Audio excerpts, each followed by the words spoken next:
Iowa's new attorney general is wasting no time signing onto several lawsuits that involve the state. Republican Brina Byrd is putting her support behind lawsuits against Biden's student loan forgiveness program, along with challenges to the tax cut ban in the American Rescue Plan Act.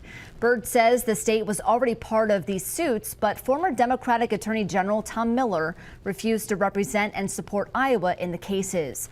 The move comes after Byrd asked 19 employees to resign from the Attorney General's office as she takes over. Byrd will officially be sworn in tomorrow.